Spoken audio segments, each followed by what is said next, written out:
Jadi Fir'aun itu ternyata ujungnya bertobat, masuk Islam dia. Jadi Fir'aun itu ujungnya bertobat dan masuk Islam. Mari kita lihat.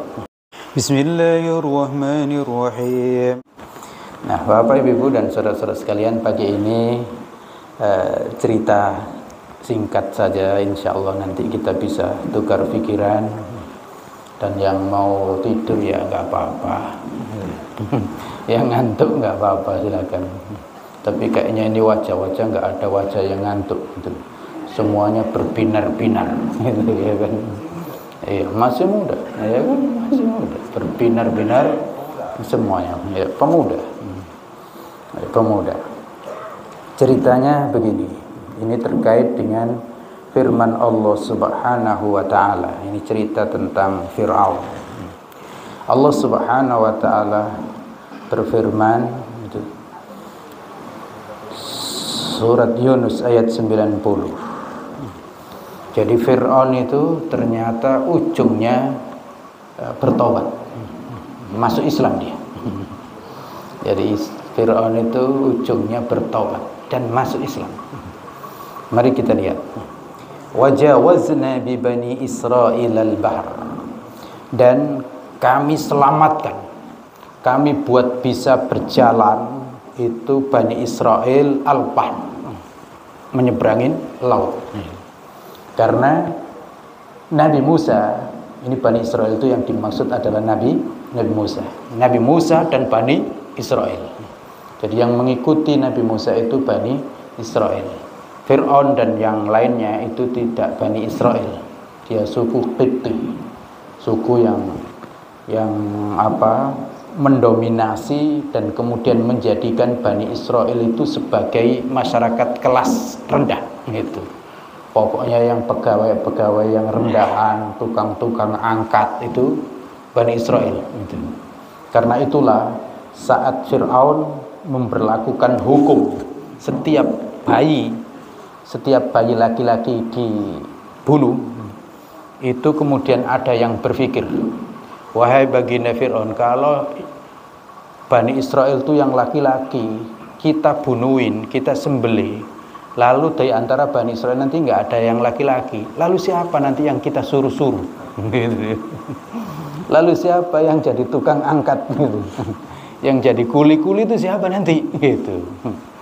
Maka kemudian Fir'aun berubah pikiran, ya kalau begitu gini, kita ambil separuh, 1 tahun dibunuh, 1 tahunnya lagi tidak, gitu. Jadi berlakunya begitu, 1 tahun hukuman penyembelihan berlaku, 1 tahun hukuman penyembelihan ditiadakan. Itulah hukum itu seenaknya. Seenaknya dia. Dan karena itu Nabi Harun kan nggak ada cerita pakai rekayasa macam-macam, gitu. Yang direkayasa itu kan Nabi Musa, masukkan peti itu kemudian diarungkan di sungai itu kan, itu yang Nabi Harun konon ceritanya lahir tidak di waktu atau tahun hukuman penyembelihan diberlakukan, gitu. Ya. Jadi kemudian ya Nabi Musa selamat. Dan dibawa asuhan Fir'aun itu sendiri. Fir'aun yang mengasuh. Karena diantaranya ini adalah peran istri. Jadi rupanya memang peran istri itu luar biasa. Ya, kalau istri itu baik, ya baik. Kalau istri itu buruk, ya susah kita bangun. Ya kan? Jadi ibu-ibu itu ya diam-diam begitu itu ya memang menghanyutkan. Maka jangan main-main. Iya kan? Kalau ibu-ibu sudah demo itu goncang dunia itu. Iya kan? Apalagi kalau ngantri minyak goreng semua ya goncang negeri ini. Gitu. Iya, begitu ibu-ibu. Ya. Nabi Musa ditemukan di sungai itu, ya diambil oleh Asia. Yang kemudian Fir'aun juga melihat dan hampir langsung disembelih itu oleh Fir'aun. Ini dia yang dimaksud dalam mimpi yang akan menggulingkan kerajaanku itu. Itu. Jadi sudah tahu, sudah kira-kira sudah membaca. Tapi kata Asia, Bang, kira-kira begitu kan. Nah ini bayi kok. Bayi kok takut dengan bayi gitu. Raja kok takut dengan bayi gitu. Raja apa? Kira-kira begitu. Ini bayi. Ini kan bayi gitu. Kita ambil saja sebagai anak. Kita yang mengasuhnya gitu. Ya kira-kira saya yang mengasuhnya gitu. Memang ya iya. Ya bayi anak itu kalau diasuh oleh ibu ya hebat. Dan terserah ibu. Ibu itu mau mengasuh mau jadi apa dia? Gitu. Kalau ibunya soleha baik, insya Allah anaknya baik. Meskipun bapaknya selengean, gitu gara-gara. Gitu. Tapi kalau bapaknya yang soleh, yang baik, tapi ibunya yang nggak baik, itu sulit anak jadi baik.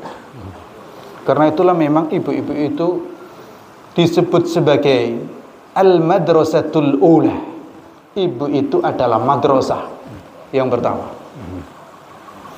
Oleh karena itu ibu-ibu tolong anak-anak gadisnya dididik dengan baik. Karena itulah yang menentukan masa depan manusia itu. Laki-laki semua itu nggak ada artinya kalau bukan karena didikan ibunya. Dan karena itu laki-laki itu meskipun sudah jadi apa saja, harus yang pertama kali di antara manusia yang paling dihormati itu ya ibunya. Gitu. Ibunya. Oleh karena itu kalau ibu-ibu punya menantu laki-laki, lu kok sangat hormat dengan ibunya, itulah anak sejati. Gitu. Jangan dicemburuin. Gitu. Kamu tuh ke ibumu saja, aku kurang kamu perhatikan. Nah, nggak usah begitu. Karena anak kalau dia berbakti kepada ibu yang melahirkannya, maka insya Allah dengan istrinya, dengan ibu mertuanya dan seterusnya pasti bagus. Itu, begitu catatannya. Oleh karena itu ibu-ibu jangan ada yang cemburu dengan ibu anak menantunya atau istri dari suaminya kepada ibunya, gitu. Nah, maka betul luluh si Fir'aun itu. Fir'aun luluh maka ya biarlah kalau gitu diasuh. Dan kemudian tumbuh berkembang, ya memang lain Nabi Musa ini. Menjadi anak yang bagus, yang pikirannya itu lurus, hingga kemudian dia tahu kalau ini terjadi kezaliman. Dan ujungnya dia tahu juga, ternyata yang dizalimin itu kaumnya. Ya lama-lama anak itu kan tahu sebenarnya dia itu siapa. Nggak bisa ditutup-tutupin bahwa dia itu ya bukan anak Fir'aun, anak ketemu di sungai. Dan ternyata memang ditambah lagi, yang didik Nabi Musa itu bukan hanya Asia, tapi ibunya sendiri juga. Karena ibunya yang kemudian menyusuinya. Fir'aun nggak bisa nangis terus, nggak bisa kira-kira dikasih susu dot itu, nggak tahu sudah ada susu dot atau belum. Tapi yang jelasnya nangis terus gitu, nyari susu gitu, dan tidak ada yang bisa menyusui. Dan kemudian ada kakaknya yang memberitahu, ini saya tunjukkan ada yang bisa nyusuin itu gitu. Dan betul ibunya sendiri akhirnya datang. Itulah subhanallah ya, Allah Subhanahu wa taala itu. Kalau mentakdirkan sesuatu itu nggak bisa dihalang-halangi. Ya ibunya akhirnya datang dan malah dibayar gitu. Nyusuin anak sendiri dibayar di istana gitu. Jadi itulah hebatnya itu. Maka oleh karena itu nggak usah ragu, nggak usah bimbang kalau kita melakukan kebaikan itu. Jadi akhirnya ibu sendiri hidup di istana, dibayar gitu, karena nyusuin anak raja, kira-kira begitu. Padahal sebenarnya bukan anak raja, anak dialah gitu. Maka ya tumbuh berkembang dengan sangat baik. Nabi Musa itu tahu bahwa dia itu ya sebenarnya bukan anak aslinya Fir'aun. Dan dia tumbuh berpikir dan tahu ini terjadi kezaliman. Meskipun banyak orang yang sudah menikmati kezaliman, gitu, menikmati. Tapi Nabi Musa menyadarkan akan terjadinya kezaliman itu. Hingga kemudian puncaknya Nabi Musa diutus oleh Allah menjadi Rasul. Dan dia menyampaikan dengan baik kepada Fir'aun bahwa dia adalah utusan Allah dan berhentilah untuk berbuat zalim itu. Sampai puncaknya ya Fir'aun itu ngaku jadi Tuhan. Ini yang jadi masalah. Sampai puncaknya Fir'aun itu ngaku jadi Tuhan. Dan gitu masyarakat boleh dikatakan mayoritas percaya. Saya nggak tahu percaya atau tidak, yang jelas ngikut gitu loh. Yang jelas ngikut, dan ngikutnya itu ya sukarela, senang gitu loh, senang. Nah inilah Bapak Ibu dan saudara-saudara sekalian, kita ya mari bersyukur kepada Allah Subhanahu wa taala. Karena meskipun kita nggak berjumpa dengan Nabi Muhammad, kenyataannya kita beriman. Betul? Betul? Nah, ibu-ibu kalau hidup di zaman Fir'aun dulu, kira-kira ikut Fir'aun atau ikut Nabi Musa? Nah, ini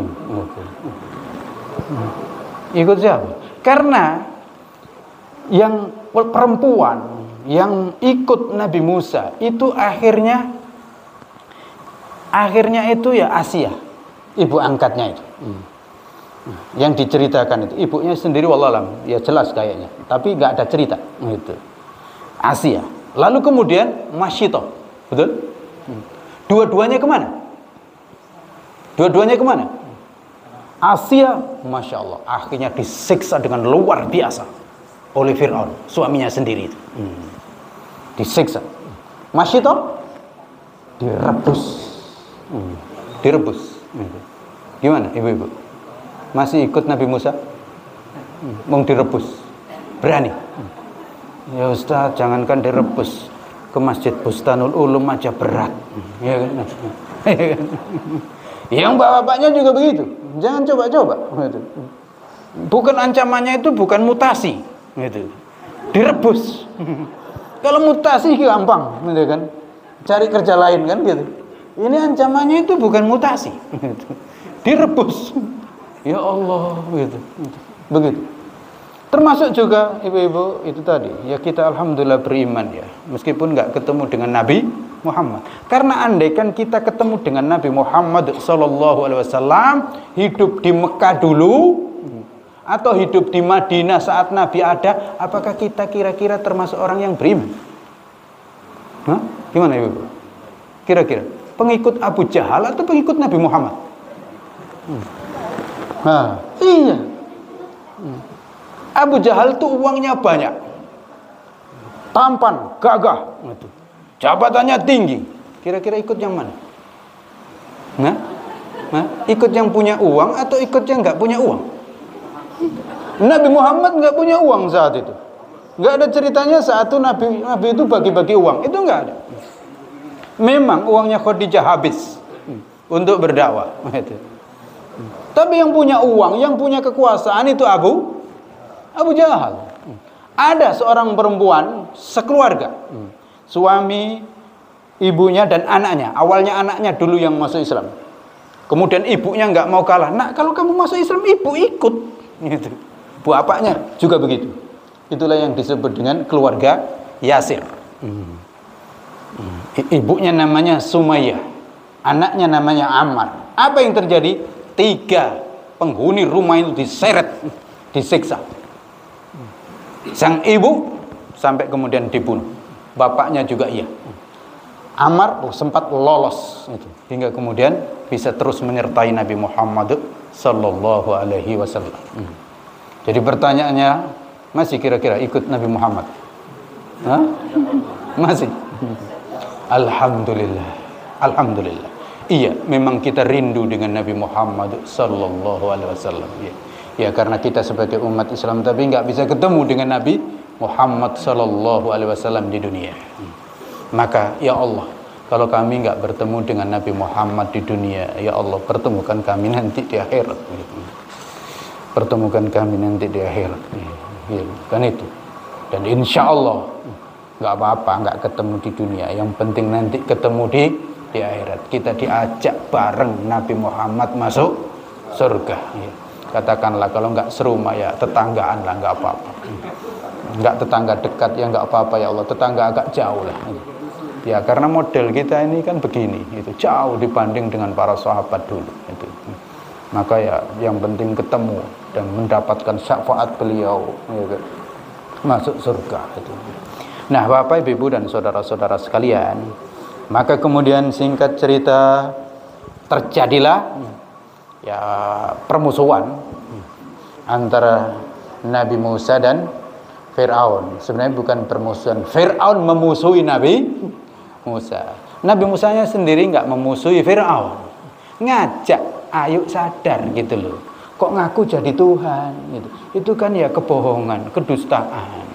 Kekuasaan, kekayaan itu ya seharusnya digunakan untuk kebaikan, bukan hanya untuk membangun pribadi sampai orang disuruh menyembah kepadanya gitu. Jadi nggak boleh ada orang itu mengakui Allah sebagai Tuhan, gitu. Nggak boleh. Gitu. Ya kemudian disembelih itu. Gitu. Nabi Musa dengan lemah lembut ngajak, ternyata nggak mau, sampai terjadilah adu kekuatan sihir ini dan seterusnya, dan Nabi Musa unggul, masih juga nggak sadar itu. Sampai adu doa juga nggak sadar juga, gitu. Maka iya, ujungnya ya memang secara fisik, secara secara kuantitatif jumlah ya Nabi Musa kalah. Nabi Musa kalah. Pengikut Nabi Musa itu ya tetap dikit. Yang banyak pengikutnya tetap Fir'aun, karena dia raja, kuasa. Ini orang berkuasa. Meskipun bohong ya tetap banyak pendukungnya. Oleh karena itu ya nggak usah heran. Kalau ada yang sudah jelas bohong dan banyak pendukungnya itu nggak usah heran, karena memang ya begitulah sejarahnya itu begitu. Maka Fir'aun mengerahkan seluruh tentaranya dan mengajak semua rakyatnya, karena Fir'aun sudah pegel, kira-kira ngadapin Nabi Musa ini pegel juga. Main sihir menang, itu. Main doa menang, itu. Dan pokoknya ya meskipun dia ini sedikit pengikutnya tapi hebat, gitu. Militan sekali dan nggak bergeser dari prinsipnya untuk mengajarkan la ilaha illallah. Ini ajarannya. Ajaran Islam itu kan nggak neko-neko, nggak ngajak kemana, tidak untuk membanggakan diri, tapi manusia diajak untuk rukuk dan sujud kepada Allah, itu saja. Dan semua manusia itu kaya miskin itu ya tidak menentukan status, tidak menentukan kedudukan, ya kan? Yang kaya tolong juga bantu yang miskin. Yang miskin jangan sakit hati dengan orang kaya. Soal rezeki itu memang soal pembagian Allah. Dimana kalau orang itu kaya semua ya nggak enak, betul? Semua jadi pejabat enak, ya nggak mungkin. Semua jadi tukang sapu, ya nggak enak. Jadi memang kondisi di dunia ada yang tinggi, rendah dari sisi ukuran kekayaan dan seterusnya, kedudukan itu ya memang dalam rangka untuk membuat kehidupan itu enak. Yang memang kondisinya itu dia itu standarnya sebagai tukang sapu, mohon maaf, bukan hina. Itu memang disuruh jadi direktur yang nggak bisa, ya pasti keringat dingin, betul? Iya. Saya pernah ngetes juga. Sopir. Pak sopir ini hebat sekali nyopir. Ya iya Ustaz, saya memang kerjaan saya nyopir. Kalau Pak sopir, saya minta gantikan saya khutbah Jumat gimana? Oh ya nggak bisa Ustaz. Mohon maaf, bayar berapa ya nggak bisa. Ya nggak bisa dia. Gitu. Tapi saya suruh nyopir truk kebintuan ya sulit. Ya nggak bisa juga kayaknya. Ya. Paling pernah saya nyopir bus itu ya karena ada dulu itu ini bantuan, sehingga simbolis. Ustaz Samlan nyopir bus itu. Ya itu simbolis saja itu. Tapi suruh nyopir bus dari sini sampai ke Bintuan sana ya mohon maaf. Ya dibayar berapa saja ya saya mohon maaf, daripada kejebur ke jurang kan gitu. Jadi begitu kehidupan itu. Ngajar juga begitu kan.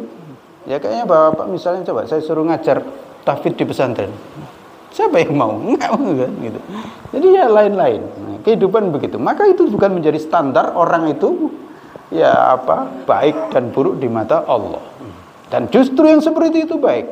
Maka Nabi Musa ngajak, ayolah ucapkan kalimat tauhid la ilaha illallah. Yang kita sembah itu hanya Allah. Pejabat nyembah Allah, rakyat nyembah Allah. Semuanya nyembah Allah Subhanahu wa ta'ala. Itu saja ajakan para nabi dan para rasul itu. Enggak neko-neko. Itu. Yang kaya silakan bersedekah, yang miskin boleh nerima sedekah gitu ya, boleh nerima sedekah silakan gitu. Jadi hidup itu enak, saling bantu membantu gitu. Yang dokter ngobati yang sakit datang ke dokter, tapi diobati betul, jangan nggak sakit dibilang wah sakit ini gitu. Nah maka Nabi Musa akhirnya mau ditangkap oleh Fir'aun supaya udahlah ngerepotin saja ini orang, kira-kira gitu. Mau ditangkap, dikejar, Nabi Musa betul lari, ngajak Bani Israil, yuk kita lari saja, karena kalau kita hadapin secara fisik ini nggak lawan, nggak tanding gitu. Lari, Nabi Musa ngajak lari, kita lari ke sana, dan larinya itu ya dapat wahyu, petunjuk dari Allah, larinya ke sana. Ternyata lari ke sana, lu mentok laut merah. Tapi Nabi Musa tetap yakin karena ini petunjuk Allah, disuruh lari ke sini nih. Mentok laut. Maka pengikutnya bingung. Ya Musa, mati kita semua itu. Kok ini laut? Jadi kamu ngajak kami ke laut. Kata Nabi Musa, tenang. Allah pasti menolong. Itu. Bagaimana Allah menolong? Itu lihat itu, pasukan Fir'aun sudah dekat. Tenang. Itu.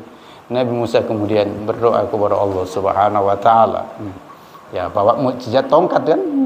Tongkatnya dihentakkan di laut, ternyata laut terbelah. Terbelahnya itu bukan menjadi satu. Bukan terbelah satu, tapi 12. Ada 12 jalan. Karena Bani Israel itu ada 12 suku. Kalau hanya satu terlalu berhimpit-himpitan nanti. Maka 12. Kata Nabi Musa, ayo masuk. Bani Israel masih ragu. Loh ini bener, ini sihir atau apa ini? Masih ragu padahal ini Nabi Musa. Ini bukan sihir, ini pertolongan Allah. Ayo cepat. Betul. Menyeberangin itu laut karena terbelah. Cepat. Ya, Fir'aun kemudian sampai di pinggir situ. Terbelalak dia juga. Nengok, kok bisa ini? Laut terbelah. Mikir sejenak dia. Kata Fir'aun, ayo katanya. Perdana Menterinya mengingatkan. Jadi di antara pejabat itu biasanya ya ada yang masih mikir gitu. Iya, ada yang masih mikir. Katanya, baginda Fir'aun, cukup berhenti sampai di sini aja. Kita balik. Tapi Fir'aun ya karena sudah gila. Orang itu kalau sudah gila ya gila. Ini gila. Kata Fir'aun, tidak. Kita tidak kembali sebelum nangkap Musa. Lihat itu. Kalau Bani Israel bisa lewat laut itu yang terbelah itu, maka Fir'aun lebih bisa. Itu sombongnya itu. Padahal seharusnya dia sadar kan. Ayo masuk semuanya. Ya, tapi meskipun sadar dikit tadi, karena diajak Fir'aun naik masuk, ikut juga. Inilah bahayanya itu. Diajak masuk laut, masuk juga. Masuk itu, maka hati-hati. Diajak masuk laut, kan sudah jelas ini laut. Lu kok masuk gitu? Padahal seharusnya kan sudah tahu ini jebakan. Gitu. Tapi udah nggak mikir lagi orang. Diajak masuk ya masuk. Gitu. Masuk, pas betul di tengah-tengah. Bani Israel sudah naik di daratan, sudah semuanya naik daratan, pas di tengah-tengah. Ya dihentakkan lagi sama Nabi Musa itu tongkat diperintahkan oleh Allah pas di tengah-tengah itu, maka kembalilah laut itu menyatu, wes segitu. Itulah yang sebenarnya tsunami. Tsunami itu iya gitu. Ya tsunami itu kan gitu, tsunami itu kan ada lempengan bumi yang naik ke bawah gitu, maka terjadilah goncang kan, lalu kemudian balik lagi, dan kalau balik lagi laut maka kemudian sampai nyapu ke daratan macam-macam itu. Ya kalau sudah begitu kan ya kita pernah melihat filmnya itu kan nggak ada artinya, bus itu terapung, ya kan? Tapi ini bukan di daratan, ini di tengah-tengah dan digoncang 12 belahan tadi, gitu. Maka wes, udah nggak ada artinya manusia itu. Memang air itu lembut, betul? Air itu lembut, tapi kalau sudah menimbulkan gelombang, maka itu ya sulit untuk mengukur berapa kekuatan air itu. Maka ceritanya ya udah habis semuanya, nggak kelihatan, habis semuanya. Nah, Bapak dan saudara-saudara sekalian, nah, pas tenggelam itu disinilah ceritanya. Megap-megap kan, tenggelam. Tapi Fir'aun rupanya memang ya termasuk yang Allah berikan kekuatan hebat. Jadi dia tidak langsung habis itu. Disebutkan Fir'aun itu megap-megap. Di sini disebutkan fa'at ba'ahum Fir'aun wa junuduhu baghiya wa adwa. Fir'aun itu diikutin oleh tentara-tentaranya ya dengan penuh kezaliman, kecongkakan dan permusuhan gitu. Hatta idza adrakahul gharaqu, sehingga ketika Fir'aun itu hampir tenggelam, jadi nggak tiba hilang, nggak tiba pingsan, kira-kira begitu, tapi sadar kalau dia itu tenggelam, gleb gitu, ya kan, gitu, gleb. Nah, saat itulah dia sempat berkata gitu. Sebenarnya disebutkan dalam kisah itu Jibril itu udah gemes gitu. Gemes juga, jadi mulutnya itu disumpal pakai tanah gitu, karena khawatir mengucapkan yang baik, tapi betul masih terucap gitu. Jadi Fir'aun itu mengucapkan amantu annahu la ilaha illalladzi amanat bihi banu Israil. Sungguh saya mengucapkan tidak ada Tuhan yang patut disembah dengan benar kecuali Tuhan yang diimani oleh Bani Israel, yaitu Allah. Jadi berarti Fir'aun sempat mengucapkan kira-kira la ilaha illallah. Itu sadar pas tenggelam itu, pas megap-megap itu.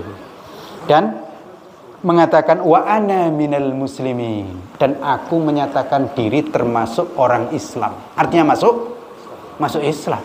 Nah, jadi Fir'aun ujungnya masuk Islam, taubat. Tapi apakah diterima? Tidak. Al-ana, baru sekarang kamu sadar gitu. Baru sekarang kamu sadar. Enggak bisa itu. Wa qad asaita qablu wa kunta minal mufsidin. Dan kamu sebelumnya sedemikian sangat banyak membuat kerusakan. Lu kok sekarang beriman? Enggak bisa. Itulah Bapak, Ibu dan saudara-saudara sekalian, bahwa orang yang sudah diberi waktu oleh Allah panjang, gak juga mau beriman, baru menyatakan beriman di saat sakarat, itu tidak diterima oleh Allah. Maka Nabi bersabda, innallaha yaqbalu taubata abdin malam yugharghir. Allah itu menerima taubat manusia selama nyawa belum ditenggorokan. Tapi kalau ditenggorokan baru sadar, itu gak diterima. Tapi ceritanya ya, saya mendapatkan kisah ini ya, orang sakarat bisa mengucapkan tahlil itu kayaknya ya hanya Fir'aun. Iya. Ya iya, karena kebanyakan orang sakarat itu padahal dia itu orang beriman itu ya sulit mengucapkan la ilaha illallah itu. Jangan dikira mudah. Yang gampang itu, nah sakit mak gitu. Yang gampang itu, mana uangku kemarin, gimana ini dokter belum datang, gitu. Mengucapkan kalimat tauhid itu nggak gampang. Kalau betul-betul terbiasa. Itu. Nah kalau toh ada, itulah Fir'aun. Saya nggak tahu apakah ada selain Fir'aun itu. Gitu. Di antaranya pamannya Nabi itu nggak bisa dituntun Nabi, bukan imam masjid Bustanul Ulum. Mana Pak Imam? Iya, tolong kalau ada yang sakit, betul, ibu-ibu kalau ada yang sakit keras, yang punya keluarga sakit itu undang ustadz atau siapa gitu, ya undang. Untuk apa? Untuk nuntun. Kalau kita sendiri nggak bisa itu, tapi kalau keluarga kita sendiri ada ya silakan itu. Oleh karena itu, insya Allah anak yang paling bermanfaat untuk orang tuanya itu yang pandai ngaji atau yang punya uang banyak. Iya, yang pandai ngaji dan punya uang banyak. Maunya sendiri, enaknya sendiri aja.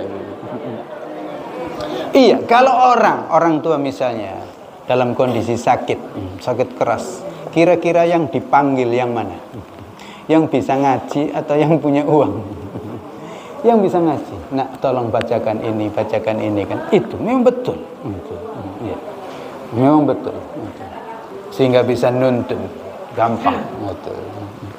Ya, tapi inilah nggak mudah memang mengucapkan kalimat tauhid di saat detik-detik akhir itu. Dan memang Nabi ya menunjukkan mangkana akhiru kalamihi la ilaha illallah dakhalal jannah. Siapa yang akhir ucapannya la ilaha illallah masuk surga. Tapi dengan catatan sebelumnya memang sudah mengucapkan itu. Tapi kalau sebelumnya nggak pernah mengucapkan la ilaha illallah, lo kok sakarat baru mengucapkan la ilaha illallah, nggak bisa. Gitu. Nggak bisa. Masuk Islam saat sakarat nggak diterima. Gitu. Apalagi di tengah-tengah laut. Gitu. Siapa yang nyaksikan? Ikan-ikan itu. Gitu. Nggak diterima.